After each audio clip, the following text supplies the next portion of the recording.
namun sebelumnya saya akan membacakan biodata Pak Johan Supangkat. Pak Johan ini lahir di Blitar ya Pak ya, di Blitar tahun 1966.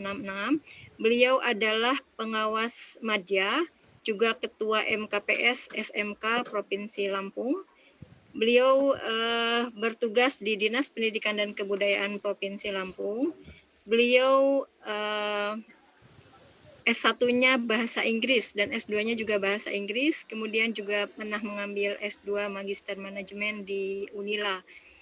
Beberapa pelatihan telah beliau ikuti, kemudian beliau juga banyak terlibat sebagai narasumber di berbagai pelatihan, yaitu diantaranya sebagai narasumber nasional di pelatihan K13, kemudian juga pengajar pada penguatan kepala sekolah SMK. Demikian biodata Pak Johan Supangkat MMMPD. Kemudian selanjutnya Pak Johan, silakan untuk memberikan paparan Pak. Waktunya sekitar 30 menit Pak. Bapak bisa dengar suara saya? Ya, baik. Dengan jelas Bu Neneng. Terima kasih Bu Neneng. Terima kasih. Terima kasih Pak Johan. Monggo. Ya, saya minta izin share ya Bu Neneng. Monggo Pak, monggo. Suara Bapak juga jelas Pak. Ya.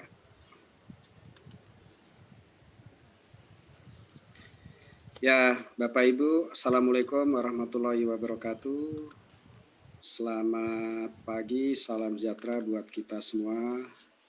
Alhamdulillah kita masih diberikan kesehatan bersama-sama sehingga kita tetap bisa melaksanakan menjalankan tugas kita sehari-hari. Saya izin dengan Bu Neneng, moderator, teman-teman semua, supaya tidak tegang ya. Ini serius semua ini teman-teman yang di luar sana. Bapak Ibu, biar agak rileks tapi ya sersan, serius tapi santai. Itu biar seperti seindah reality virtual kita. Yang sangat kami hormati jajaran pejabat Direktorat P3 GTK, Kemdikbud, Bapak Ibu panitia, teman-teman narasumber, kemudian kepala dinas yang menugaskan saya, Bu Neneng, saya juga dapat tugas, kemudian Ketua APSI Pusat, Bapak Dr. Agus Sukoco yang telah merekomendasi, terima kasih. Para peserta semua yang ada di room ini, baik di YouTube streaming maupun di Zoom ini, terima kasih sudah ikut juga bergabung. Ada teman-teman di sana anggota APSI seluruh Indonesia, teman-teman sahabat Tol Langit, ya kami punya komunitas Tol Langit nih Bu Neneng, dan Berdasi, teman-teman di luar sana sangat semangat sekali menyaksikan webinar series ini yang sudah seberapa kali ya, dimulai dari 30 Juni nanti akan berakhir di 4 Agustus. Berdasi adalah teman-teman pengawas bekerja dan berkontribusi, sudah mensupport. Bapak Ibu, tadi pembicara pertama Bapak Dr. Manuri sudah menyampaikan secara gamblang teori dan banyak contoh-contoh, kemudian dilanjutkan oleh Bu Nora ini. Nah, giliran saya ini pembicara terakhir, komentari terakhir ini biasanya sudah habis ini Bu Nur, Pak Manuri. Sudah disampaikan, diborong semua oleh pemateri di depan. Ya, jadi saya tinggal mengiyakan gitu Bu Neneng. Teman-teman pengawas hebat, orang tua, ya peserta di ruangan ini juga tidak semuanya pengawas ini Bu Neneng ya. Ada dari umum, dari orang tua, pemerhati pendidikan, praktisi, dan sebagainya. Kali ini saya akan bercerita sama dengan Bu Nora ini. Ya, kalau teori di buku panduan sudah teman-teman sudah mendapatkan banyak, tinggal membaca. Tapi saya akan bercerita apa yang sudah saya lakukan ketika di masa pandemi, masa sulit ini. Jadi dimulainya sejak di Maret hingga Juni, kemudian saya coba evaluasi, kemudian hasil evaluasi ini nanti akan didapat kelemahan, ya, kekuatan, kemudian kelemahan, kemudian akan kita analisis, akan menjadi bahan perbaikan di tahun ajaran baru yang sudah dimulai secara kalender tanggal 13 Juli 2020, tahun ajaran baru. Nah, jadi dasar daripada akan dimulai belajar tahun ajaran baru dari evaluasi ini. Bapak Ibu, saya punya prinsip seperti ini supaya nanti teman-teman juga sambil serius, sambil santai. Jangan dilihat dari mana asal telur ayam itu. Bisa diterjemahkan ya teman-teman. Telur ayam itu asalnya dari mana, tapi kalau sudah dimasak bermacam-macam rasanya enak sekali. Nah, Bapak Ibu, kemudian saya mengquote apa yang dikatakan oleh Profesor Aris ketika presentasi SNP. Di sana kita semua di masa pandemi ini harus sehat walafiat. Jangan hanya sehat. Nah, ini lalu saya analogikan di sekolah binaan saya, khusus di kejuruan Bapak Ibu. Banyak lab, banyak bengkel, ada perpustakaan, ya sarpas cukup semua, tetapi tidak dimanfaatkan oleh teman-teman guru, kepala sekolah. Nah, ini juga belum walafiat, hanya sehat. Nah, itulah quote saya di awal dalam rangka evaluasi pelaksanaan belajar dari rumah sebagai bagian dari tupoksi pengawas sekolah. Baik, ini sudah diperkenalkan tadi di kita ada nomor HP sama WA yang belum disampaikan Bu Neneng ya, izin mungkin teman-teman di seluruh Indonesia ini saya baca chatnya ada dari Sibolga, Sumatera Utara nih, ada yang perlu nomor WA ya ini silakan diambil. Baik, tadi teman-teman pemateri di depan sudah menyampaikan dasar hukum kita melaksanakan tugas pokok kita ya. Saya ngambil 2 saja, yaitu Peraturan Menteri Permenpan Reformasi Birokrasi nomor 21 tahun 2010. Ini tentang jabatan fungsional pengawas sekolah dan angka kreditnya. Kemudian saya juga mengambil Permendikbud nomor 143 tahun 2014 tentang petunjuk teknis pelaksanaan jabatan fungsional pengawas sekolah. Jadi artinya secara de jure ya, walaupun kondisi kita sekarang ini sulit ya, dari Maret kemarin sampai sekarang di daerah yang bermacam-macam, tadinya sudah hijau, kemudian berubah lagi kuning zonanya, berubah lagi merah, bahkan ada yang hitam. Nah, ini tidak harus kita terlena dengan kondisi itu yang sudah disampaikan oleh Pak Manuri tadi. Kita tetap ya, dasar hukum kita jelas bahwa kita punya tugas dan fungsi.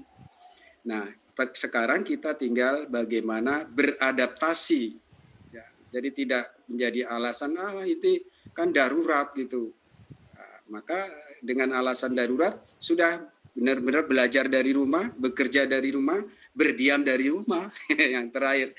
Nah, ini pengawas yang seperti itu mohon nanti mudah-mudahan setelah ngikutin kita hari ini evaluasi sudah tidak ada lagi Bu, harapan kita diberikan kesehatan ya, juga keluarga kita yang di luar sana. Baik, Bapak Ibu, di samping itu saya juga akan menyampaikan kenapa kita kok harus bekerja dari rumah, belajar dari rumah dan memantau pelaksanaan dari rumah.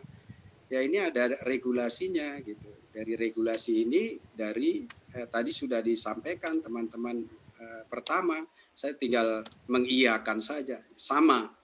Ya, hanya bedanya mungkin slide-nya Bu Nora ini dengan slide-nya Pak Manuri dengan saya berbeda, tetapi tidak apa-apa. Itu namanya unik gitu.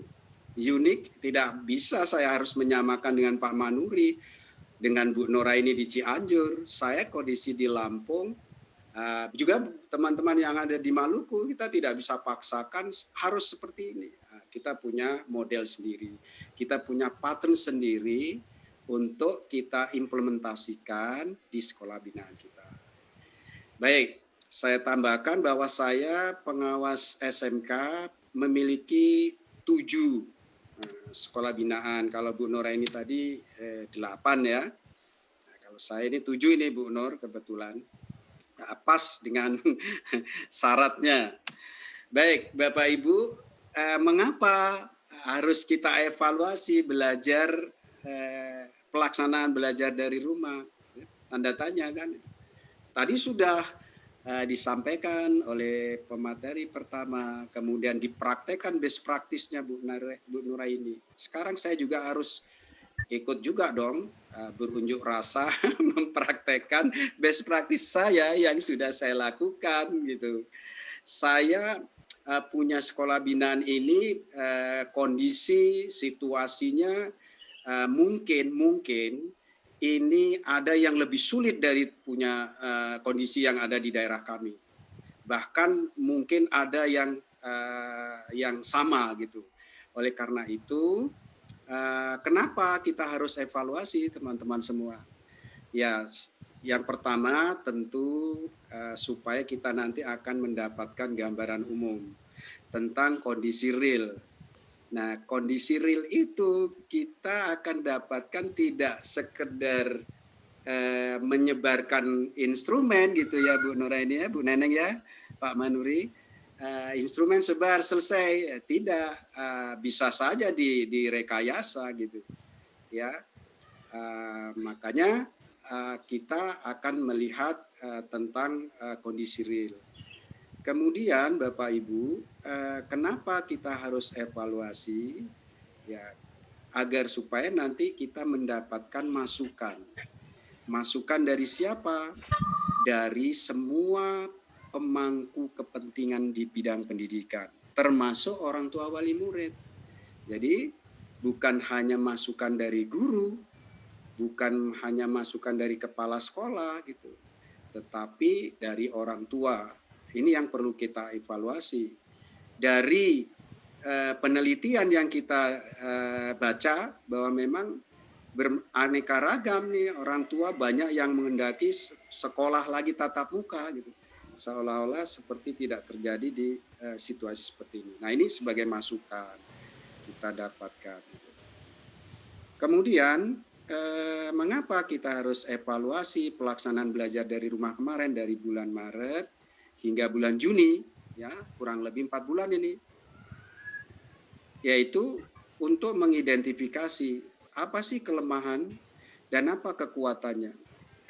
Nah, nanti kita akan bercerita best practice-nya.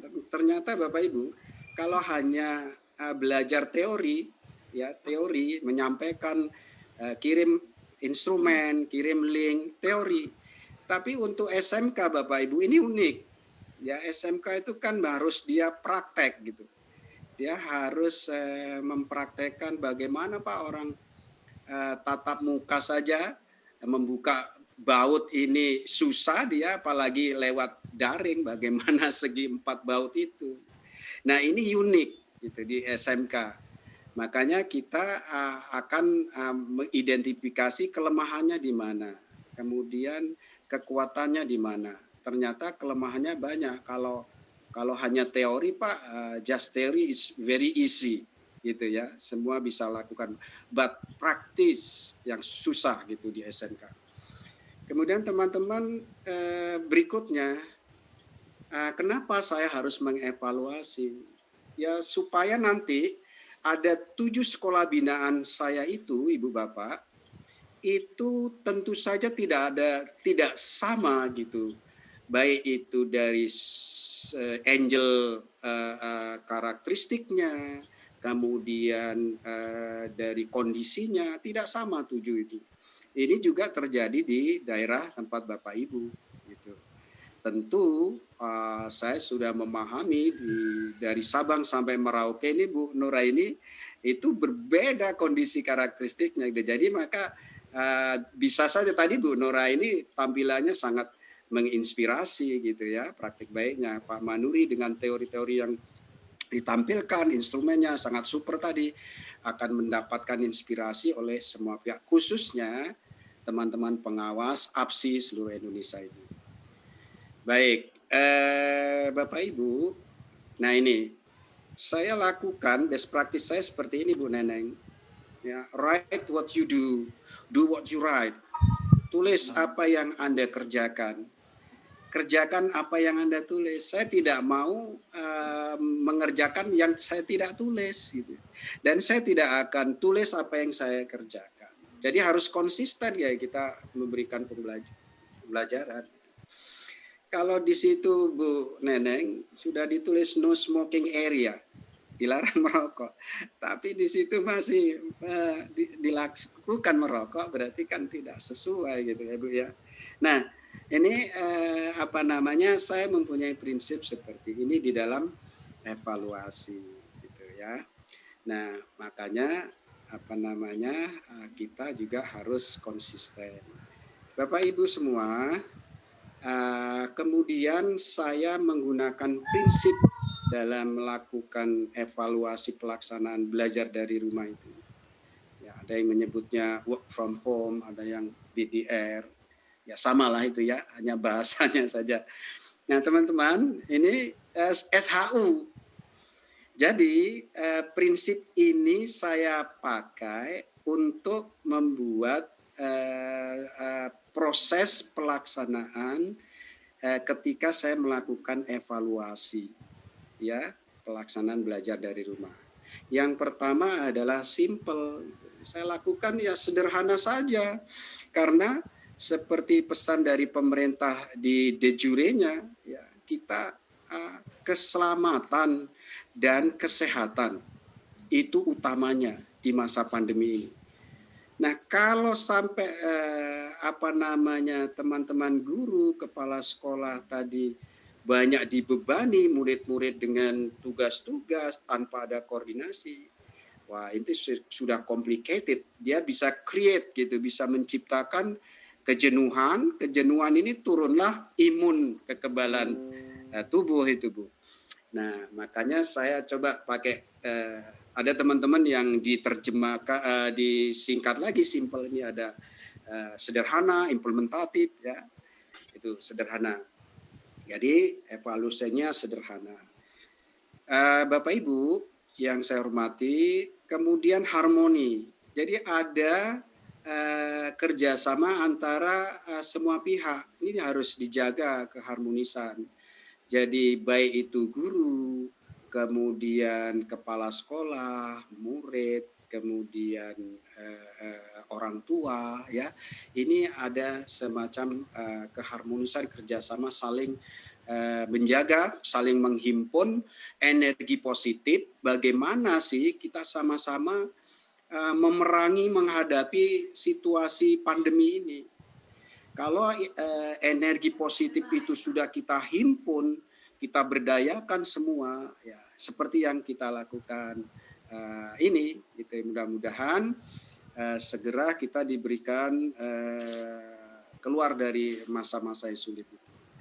Baik, kemudian unik, tadi sudah saya sampaikan bahwa dari Sabang sampai Merauke, ya itu berbeda-beda, tetapi satu darah Indonesia, ya Bu ya, merah putih darah Indonesia. Nah unik, jadi artinya sekolahan saya, sekolah binaan saya, ini akan berbeda dengan sekolahan Bapak Manuri yang ada di Jakarta. Jadi kita tidak bisa paksakan harus pakai yang ini Pak, supaya sama, tidak. Inilah kita menganut prinsip unik. Silakan, kita tidak paksakan, kita merdeka belajar, bukan belajar merdeka. Kalau belajar merdeka sih kita terkekang ya Bu Nora ini ya kita. Baik, nah teman-teman, tadi sudah saya sedikit singgung bahwa tulis apa yang Anda lakukan, kemudian kerjakan apa yang Anda tulis.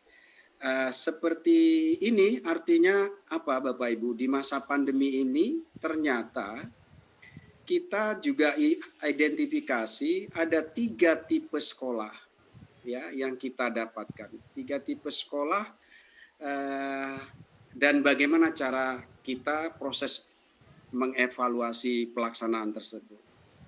Nah, yang pertama ini gambarnya agak oranye merah ini ya, sama dengan zona ini oranye. Tipe C. Tipe C ini adalah sekolahan yang benar-benar belum ready, belum siap atau tidak support dalam pelaksanaan belajar dari rumah.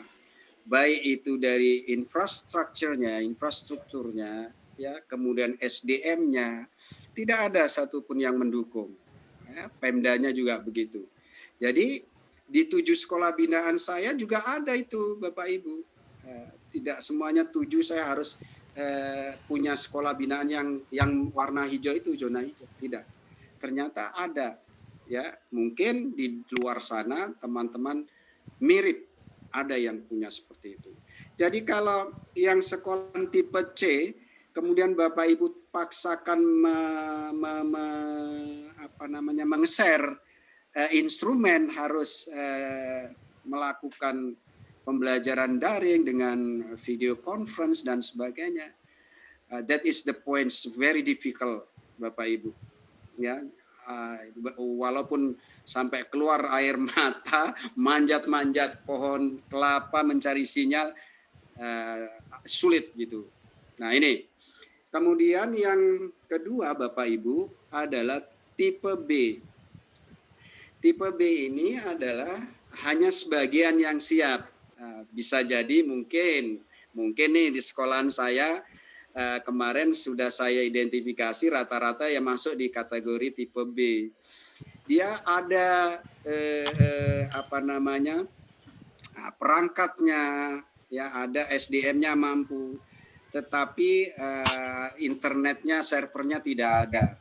Nah ini juga kondisi nyata yang perlu kita selesaikan, kita cari jalan keluar sebagai pendamping ya, pengawas pendamping tipe B. Atau begini, dia sudah ada perangkat ya, lab punya, kemudian sekolah menyediakan internet dan sebagainya, tetapi SDM-nya tidak banyak yang bisa memanfaatkan.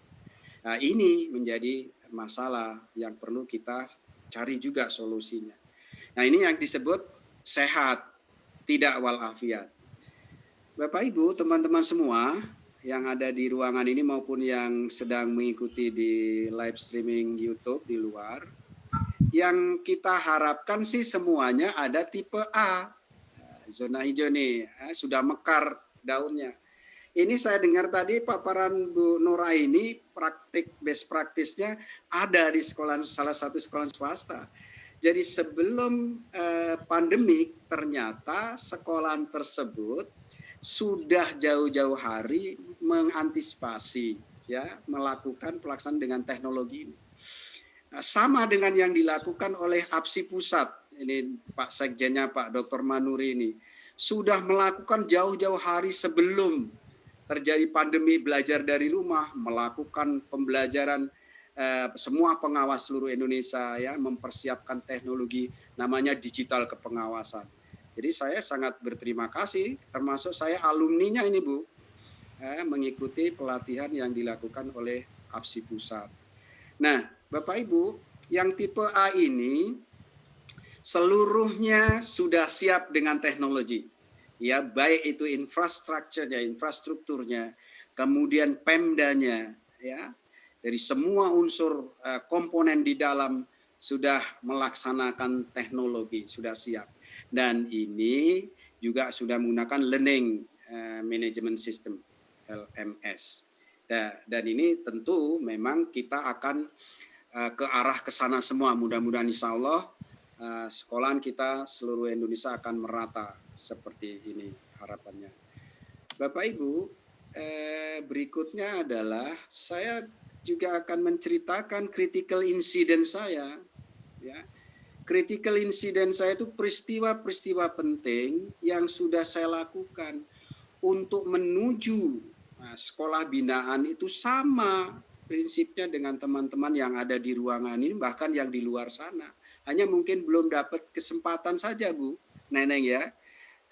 Kebetulan saya mewakili di sini.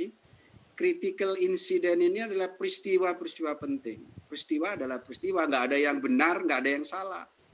Ya, oleh karena itu saya akan menceritakan bahwa untuk mendapatkan data, informasi dalam pelaksanaan evaluasi, saya lakukan school visit, ya, kunjungan ke sekolah. Nah, school visit ini Bapak Ibu, ada sekolah-sekolahan yang memang, ya, yang memang kalau tadi sekolahan Bu Nur ini ada di tengah kota, ya, tapi nggak di tengah-tengah kota, bener lah di pinggir lah. Kalau di tengah mobil angkot nggak bisa lewat, Ibu. Nah, jadi di tempat saya, tempat kami di kabupaten itu, Bu, ya, itu ada sekolah binaan yang memang kalau kita melakukan verifikasi evaluasi, itu kalau berangkatnya jam 5 subuh atau jam 6, ya, itu baru kita akan sedikit efektif gitu. Karena dia harus melalui kurang lebih ada yang jarak tempuh 180 km. 100 kilometer kalau dia di perkotaan tol jalannya relatif sangat cepat ditempuh. Tetapi kondisi ini tidak seperti yang kita bayangkan gitu, sehingga kita juga dalam school visit itu ini ada beberapa gambar saya harus lakukan pulang ini malam sampai rumah jam 9 malam. Ada salah satu sekolah. Nah, untuk menempuh di sekolah binaan seperti ini. Baik, berikutnya Bapak Ibu, verifikasi di sekolah binaan ini.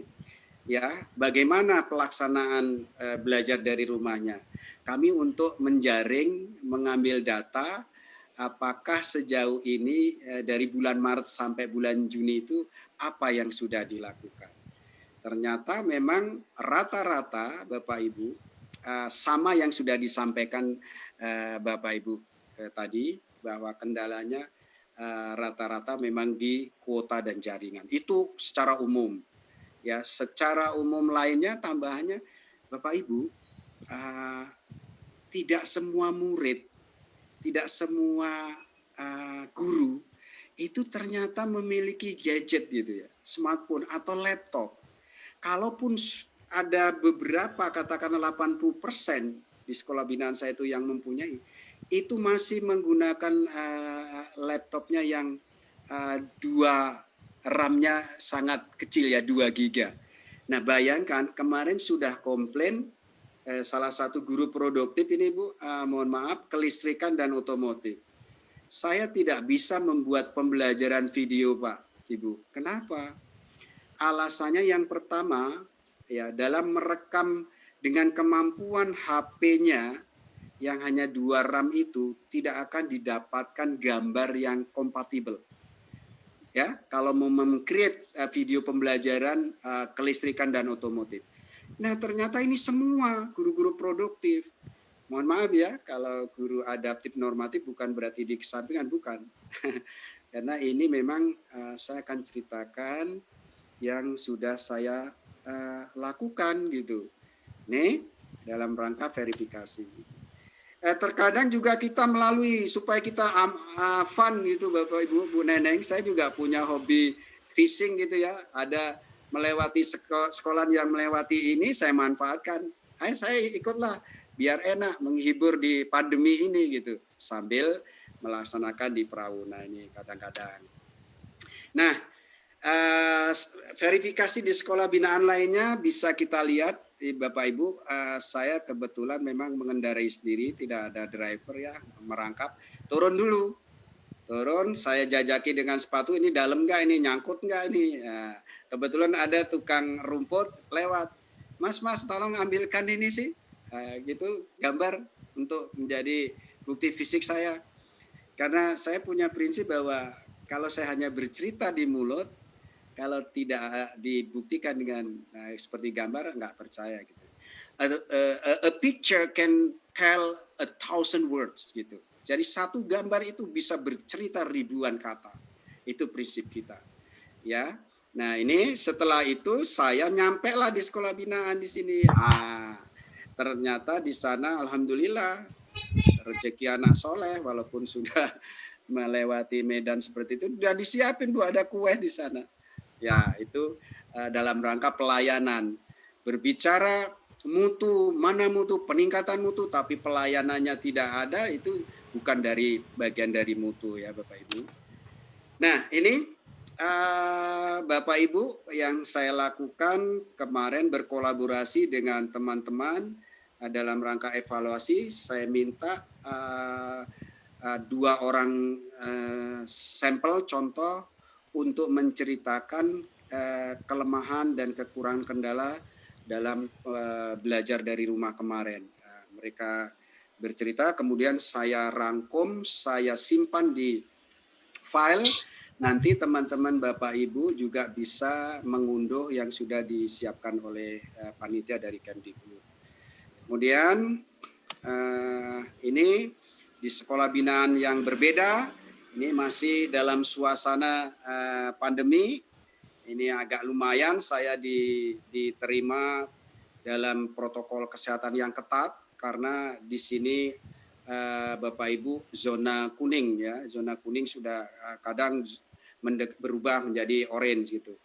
Oleh karena itu saya berharap kepada semua guru di sana tetap melakukan protokol kesehatan yang ketat. Dan Bapak Ibu, yang terakhir kesimpulan yang saya lakukan untuk mendukung guru kepala sekolah, tetap saya lakukan kemarin dengan professional support. Sebagai pengawas sekolah, kita wajib ya mendampingi teman-teman guru. Maka saya minta bantuan kepada guru BK-nya di sekolah tersebut. Kalau di SMK kebetulan ada lebih dari 1 guru BK. Kalau di SD mungkin SD SMP ada yang tidak memiliki guru BK ya Bu ya. Nah itu kalau di SMK alhamdulillah ada beberapa guru BK-nya. Ini dalam rangka healing ya, counseling orang tua, murid-murid, kemudian guru yang membutuhkan bantuan. Jadi bukan murid saja yang perlu bantuan itu. Kemudian technical support. Nah, technical support diantaranya ada memang kemampuan kompetensi kapasitas guru tentang teknologi pengajaran belum merata. Bagaimana membuat daftar hadir online ya. Nah, di situ kita support secara teknis ya. Ayo kita pelatihan secara kolaborasi, mumpung ketemu bagaimana memanfaatkan Google Suite, bagaimana memanfaatkan Zoho Form, membuat akun dengan Google Form, Microsoft Teams, dan sebagainya. Ini technical support. Kemudian Bapak Ibu, secara emosional, kita wajib ya emotional support, empati. Saya sampai begini diceritakan best practice-nya kepala sekolah, Bapak Ibu izin ya sebentar bercerita dalam ruangan. Kepala sekolah ini sudah sering marah-marah kepada anak itu, pada murid itu. Kemudian dipanggil, marah lagi sampai nangis. Minggu berikutnya kepala sekolah mendapat informasi yang akurat. Kenapa anak tersebut sampai terlambat terus? Ternyata Bapak Ibu, si A tersebut sebelum berangkat dia harus memandikan ibunya yang lumpuh. Dia mandikan ibunya yang lumpuh di rumah. Saya mendengarkan best practice-nya kepala sekolah ikut menangis. Baru selesai dia berangkat ke sekolahan yang dia tuju Bapak Ibu. Dan itu juga dimarah-marah oleh kepala sekolahnya. Nah ini Bapak Ibu, maksud saya juga mari kita juga berikan empati, emotional support dalam kondisi apapun. Jadi artinya kita tidak bisa menyamaratakan, kita harus mengenal karakteristik ya semua, baik itu guru, murid, kepala sekolah di sekolah binaan kita. Habis praktisnya kepala sekolah diceritakan kepada pengawas, kepada semua, sehingga kita juga tergugah artinya. Baik, itu yang bisa saya sampaikan di pertemuan ini, Bapak Ibu. Kalau nanti ada teman-teman yang perlu contoh, ini namanya contoh instrumen evaluasi pelaksanaan belajar dari rumah BDR, bisa diunduh dengan alamat link berikut ini. Ya, kemudian ada laporan hasil school visit sekolah binaan, dan yang terakhir jangan lupa saya berpesan bahwa tolong disampaikan kepada kita semua, saya bahwa dari hasil evaluasi ini ternyata banyak guru yang tidak membuat kontrak belajar dengan murid-murid dan orang tua, sehingga inilah yang akan membuat kendala. Oleh karena itu, sebelum dilakukan nanti di tahun ajaran baru ini, mari kita berikan saran untuk membuat kontrak belajar dengan orang tua dan murid. Terima kasih atas perhatiannya kepada semua pihak. Saya akhiri, Assalamualaikum warahmatullahi wabarakatuh.